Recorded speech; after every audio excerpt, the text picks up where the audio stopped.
A'udzubillahi minasyaitonirrajim. Bismillahirrahmanirrahim. Kita melanjutkan kajian kita lagi sebagaimana mestinya. Masih tentang Yudas ya, polemik Yudas. Yudas antara surga dan neraka. Yudas antara ya, surga dan neraka. Ya, ini sekarang masuk seri yang keempat. Seri 4 nih. Jadi sudah 3 seri kita lalui. Kita sudah bicarakan satu persatu bagaimana polemik ini tidak bisa dirukunkan karena masing-masing berpijak pada dogma, dan dogma itu adalah sesuatu yang sebetulnya harus dijauhi karena dia membunuh logika akal, di mana manusia itu sebetulnya pada posisi akal ya dia dibedakan atas dasar makhluk-makhluk yang lain ya. Jadi sebenarnya secara fisik manusia dan binatang itu sama saja sih, ada daging ya, perlu makan, perlu minum, sama sebetulnya. Yang membedakan itu hanya pada akal, logik, nalar itu loh. Apalagi bahasanya terserah lah. Yang penting kemampuan berpikir yang dimiliki manusia itulah yang membedakan dia dengan makhluk-makhluk lainnya. Minum dulu. Bismillahirrahmanirrahim.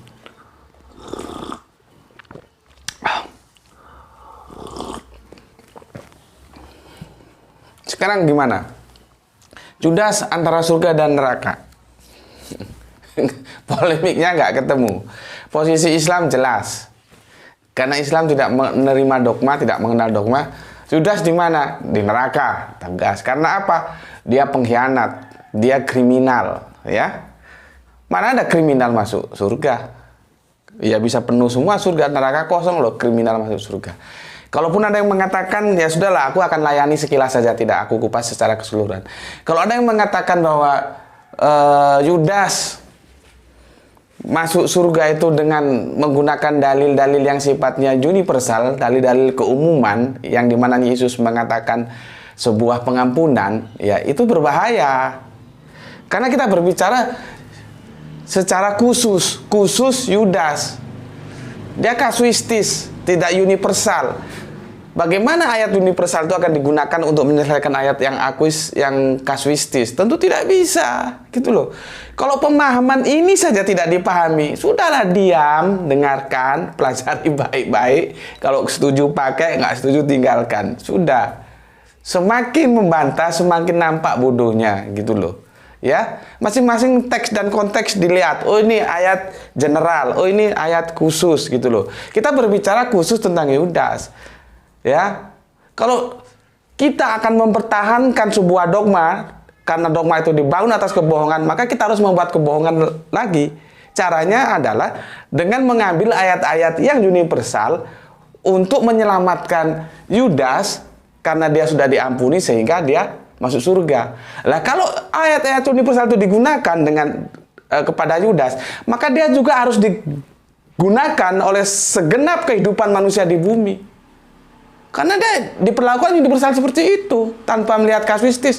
Artinya apa? Bajingan-bajingan koruptor, ya, pengkhianat-pengkhianat, kriminal-kriminal yang ada di penjara, ya, itu masuk surga semua. Karena apa? Karena mereka tidak tahu.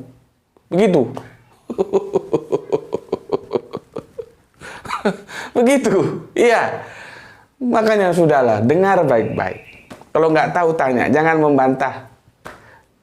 Semakin nampak kebodohanmu kalau kamu membantah. Ya.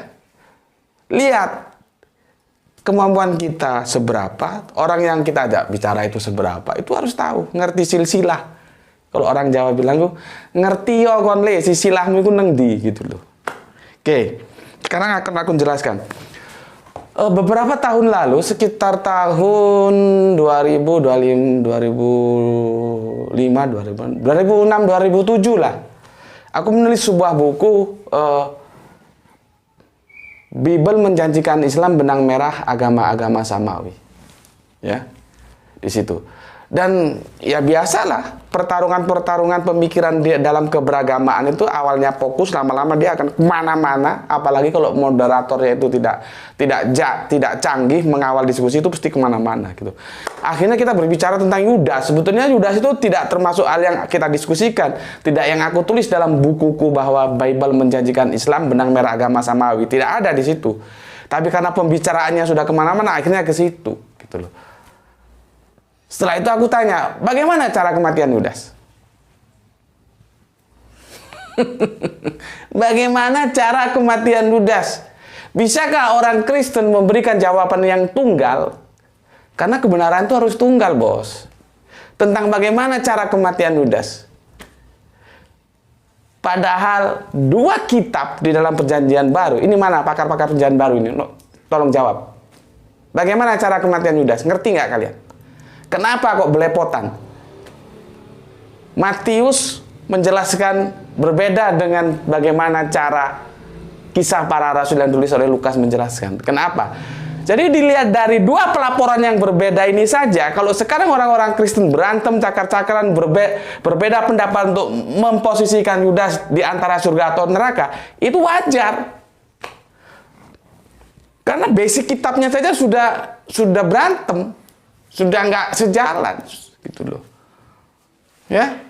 Dulu itu ketika bukuku dibedah oleh seorang pendeta dari Surabaya, ya, dia katakannya begini, Yudas itu naik pohon, katanya, manjat pohon, setelah itu menggantungkan diri dia, lalu gantung gini, gitu ya. Setelah lama-lama dahan pohonnya itu katanya lapuk, ya, lapuk, kering, lapuk, terus patah, terus jatuh, tertelungkup, perutnya pecah, gitu.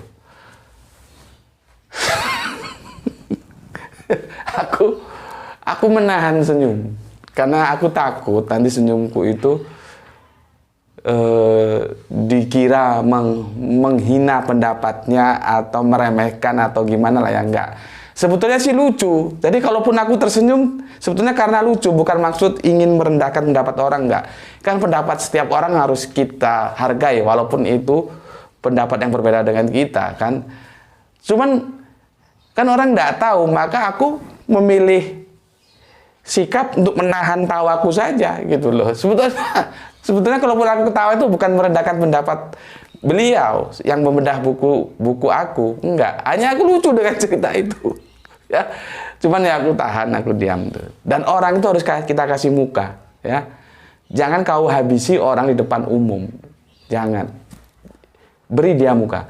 Kalau bahasa gangland, ya, bahasa mafioso, kasih dia muka, gitu. Sebetulnya bisa kita habisi, tapi jangan, kasih dia muka, gitu ya. Supaya orang tetap merasa terhormat. Itu etika dalam berdiskusi, gitu ya. Karena apa? Cara merukunkan dua pernyataan, bagaimana cara Yudas mati itu memang tidak bisa dirukunkan. Adapun merukunkan dengan cerita seperti itu menggelikan gitu loh, seperti dongeng gitu ya. Nah, sekarang kita lihat bagaimana sebetulnya yang disampaikan oleh perjanjian baru cara kematian Yudas. Ya, ini aku lebih senang kalau di sini ada pakar perjanjian baru, kita bisa diskusi lah, ya. Kan aku juga ingin mendapat ilmu dari kalian lah, ya. Tapi kalau yang kelas-kelas sekolah minggu ya duduk manis aja lah daripada bikin rame, kan. Gitu ya. Daripada bikin rame, duduk manis aja dulu. Oke. Cerita kematian Yudas itu disampaikan oleh dua informasi sekaligus, dua cara kematian Yudas. Anda bisa buka pertama, ya, itu di Matius 27:5. Tolong kalau aku nulis ayat diperhatikan ya, kadang-kadang aku salah omong, salah tulis ya. Yang kedua itu di Kisah Para Rasul 1:18. Nih, ya. Dua ayat ini menceritakan dengan dua diametral informasi yang nggak bisa dirukunkan, ya.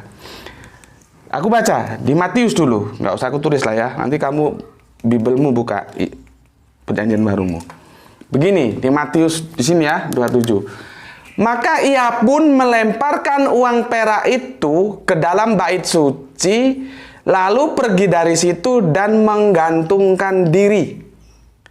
Uang perak itu artinya upah yang diterima si Yudas untuk mengkhianati Kanjeng Nabi Isa, ya. Kan beberapa keping uang perak itu upahnya, ya. Itu dilemparkan, maka ia melemparkan uang perak itu ke dalam bait suci. Setelah itu dia pergi dari situ dan menggantungkan diri. Jadi berdasarkan Matius 27:45, bagaimana cara Yudas mengakhiri hidupnya? Dengan gantung diri, ya, gantung diri, ya, bunuh diri. Oke. Sekarang kita lihat bagaimana di Kisah Para Rasul 1:18. Dengarkan. Yudas ini telah membeli sebidang tanah, nanti disebut tanah darah itu ya, Hakadama, dengan upah kejahatannya. Lalu ia jatuh tertelungkup dan perutnya terbelah sehingga semua isi perutnya tertimpa keluar. Kok di sini dia jatuh, ya, tertelungkup. Kalau orang Jawa bilang delosor, jatuh tertelungkup, ya. Jatuh tertelungkup, perutnya terbelah. Nggak tahu jatuh seperti apa kok sampai perut bisa terbelah. Kan berarti dahsyat ini. Terbelah, ya.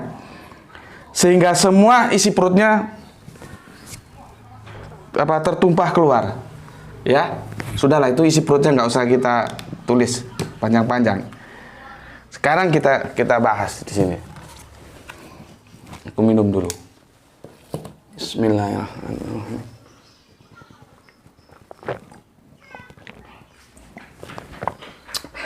Aku kalau bicara gampang haus. Lihat, Matius di 275 mengatakan bahwa Yudas mengakhiri kehidupannya dengan gantung diri. Sedangkan Kisah Para Rasul ini yang ditulis oleh Lukas, ini jatuh tertelungkup.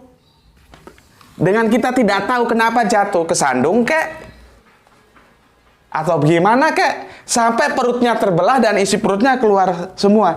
Antara gantung diri dan jatuh tertelungkup, ya, sehingga perutnya keluar semua isi perutnya. Ini gimana mau dirukunkan? Apa ada orang mati dua kali dengan dua cara yang berbeda? Bagaimana? Kan logiknya ini nggak bisa nerima. Inilah parahnya. Kalau orang Kristen rame, Yudas itu di surga atau dan neraka, itu wajar. Orang laporan kitab sucinya aja beda-beda. Sudah rame dok di sini. Sekarang kok, astagfirullahaladzim, kok ditanya orang Kristen, bagaimana cara mati Yudas itu? Kalau dia pakai Matius, gantung diri. Kalau dia pakai Kisah Para Rasul, jatuh tertelungkup. Meskipun kita nggak tahu kenapa dia jatuh. Karena lari kok, karena dikejar kok. Nggak tahu. Sehingga perutnya semua terbelah. Kan nggak bisa dirukunkan. Makanya pendeta yang tadi aku bilang, yang dulu membedah bukuku itu ya, dia bilang, aku lagi supaya kalian jelas. Si Yudas naik pohon, manjat pohon, terus menggantung di ranting pohon. Nah, ranting pohonnya ini lapuk, kering, lama-lama tidak kuat, patah, dan jasad Yudas jatuh ke bawah, jatuh tertelungkup, sehingga perutnya terbelah semua. Nah, jadi dia ingin mempertemukan meeting point antara gantung diri dan jatuh tertelungkup. Tapi kan ya lucu. Bagaimana bisa begitu? Kan logikanya dengan ceritanya itu sudah nggak benar ya. Karena apa? Gantung diri ya. Gantung diri ini sesuatu yang sendiri, dan jatuh tertelungkup itu sesuatu yang sendiri. Sekarang kita tanya, apakah Matius hanya melihat dia gantung diri? Dia nggak melihat ketika jatuh tertelungkup? Apakah kisah para rasul yang Lukas itu hanya melihat, oh dia sudah jatuh tertelungkup di tanah, dia nggak lihat waktu gantung diri? Kan enggak mungkin lah. Kalau misalkan pohonnya di atas kan di sini. Kalau misalkan Matius lihat, oh dia gantung diri, kan terus dilihat bawahnya, oh dia sekarang jatuh di terlungkup. Kan ada bekas-bekasnya. Atau si Lukas yang menulis kisah para rasul, oh dia jatuh tertelungkup sini, kan dia bisa lihat, oh ini rantingnya patah. Kenapa Matius itu hanya menyebutkan gantung diri, tidak menyebutkan jatuh tertelungkup? Kenapa sih kisah para rasul dan ditulis Lukas itu hanya menyebutkan jatuh tertelungkup tanpa menyertakan gantung dirinya? Ini menyatakan bahwa kedua orang ini memang menerima informasi yang berbeda tentang bagaimana Yudas itu mengakhiri hidupnya. Jadi ini tidak bisa disamakan. Ini dua yang berbeda. Mana yang benar? Perhatikan. Dua informasi, ya. Ini rumus ini. Supaya otakmu itu cerdas, ya. Buka otakmu, ya. Lu kasih tahu. Dua informasi yang berbeda apabila menyampaikan satu peristiwa yang sama, maka kemungkinannya pertama, satu informasi benar, satu informasi salah. Oke? Yang kedua, dua-duanya salah. Oke? Yang ketiga ini yang tidak mungkin. Kalau dua-duanya benar itu tidak mungkin. Itu rumusnya ya, pahami ya? Dua-dua ini benar ini tidak mungkin. Kalau ini benar, ini salah, mungkin. Ini yang benar, ini yang salah, mungkin. Dua-duanya salah, mungkin. Dua-duanya benar, ya seorang mungkin. Nggak ada orang mati dengan cara dua kali mati dan dengan dua cara yang berbeda, itu tidak mungkin. Makanya gunakan nalar beragama, jangan telan itu dogma. Itu aja. Semoga kalian cerdas dalam beragama ya. Di sini pengetahuan Anda akan bertambah sehingga kalian bisa memilih lah mana agama-agama yang ajaran itu logik ya, yang bisa bertanggung jawabkan secara nalar kemanusiaan kita. Oke, assalamualaikum warahmatullahi wabarakatuh.